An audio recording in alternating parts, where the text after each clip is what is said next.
చాలా మందిలో వింటుంటాం 40 ఏళ్ల వయసు వచ్చేసి 45 వచ్చేసినాయి, మోకాళ్ళ నొప్పులు స్టార్ట్ అయినాయి. అవును. సో మరి మోకాళ్ళ నొప్పులు వచ్చాయంటే హాస్పిటల్కి వెళ్ళి వైద్యం చేయించుకోవడం ఒక్కటే మార్గమా, లేదంటే వేరే ఇతర ప్రత్యామ్నాయ మార్గాలు ఏదైనా ఉన్నాయంటారా సులువుగా పాటించడానికి? మోకాల్లో ఉన్న గుజ్జు, దాన్ని మెడికల్ భాషలో ఏమంటారంటే ఆర్టికులర్ కార్టిలేజ్ అని అంటారు అనమాట.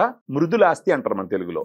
ఈ గుజ్జుకి ఏదో సమస్య వచ్చింది అని చెప్పడానికి ఈ నొప్పి వస్తుంది అనమాట. ఈ గుజ్జు పూర్తిగా కరిగిపోయిందంటే అప్పుడు మీరన్నట్టు ఆపరేషన్ ఒక్కటే సరైన. అలాగని ఆపరేషన్ చేసుకోవద్దని అనట్లేదు. ఒకవేళ గ్రాండ్ వాక్ తీసుకోవడం ద్వారా ఏమవుతుందంటే కరుగుతున్న గుజ్జుని కరగకుండా ఆపుతుంది, ఫర్దర్ గా కూడా పెంచుతుంది అనమాట. గ్రాండ్ వాక్ అనే దాంట్లో 8 రకాలైనటువంటి డైటరీ సప్లిమెంట్స్ ఉన్నాయి. మెయిన్ గా మనం చూసినామంటే గ్లూకోజమైన్ 1.5 గ్రామ్స్ పౌడర్ ఉంటుంది. దీంట్లో కాండ్రాయిటిన్ అని ఉంటుంది 1.2 గ్రామ్స్ ఉంటుంది. అన్డినేచర్ టైప్ 2 కొల్లాజన్ అని చెప్పేసి 40 mg, బోస్విల్లే సెరాటా ఒక ప్లాంట్ ఎక్స్ట్రాక్ట్ 250 mg, కుర్కుమిన్ పసుపు నుంచి తీసినటువంటి ఎక్స్ట్రాక్ట్ 1.5 గ్రామ్స్, తర్వాత పైనస్ జెరార్డియానా బార్క్ ఎక్స్ట్రాక్ట్ అని చెప్పేసి 100 mg, పైపరిన్ మిరియాల నుంచి తీసినటువంటి extract 15 mg, vitamin C 80 mg. So మొత్తం కలిసి ఈ సాచెట్ లో మీరు చూసినారంటే 7.5 గ్రామ్స్ పౌడర్ ఉంటుంది. దీంట్లో ఎందుకు ఇంతంత డోస్ ఇవ్వవలసిన అవసరం వచ్చింది అని అంటే